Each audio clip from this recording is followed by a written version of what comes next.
بسم اللہ الرحمن الرحیم۔ السلام علیکم ورحمۃ اللہ وبرکاتہ۔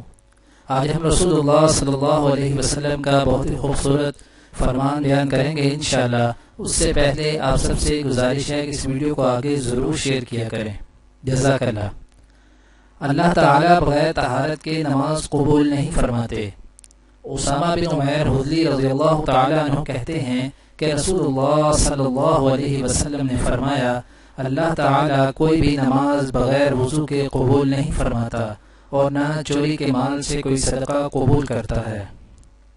اسامہ بن عمیر حضلی رضی اللہ تعالیٰ عنہ کہتے ہیں کہ رسول اللہ صلی اللہ علیہ وسلم نے فرمایا، اللہ تعالیٰ کوئی بھی نماز بغیر وضو کے قبول نہیں فرماتا اور نہ چوری کے مال سے کوئی صدقہ قبول کرتا ہے۔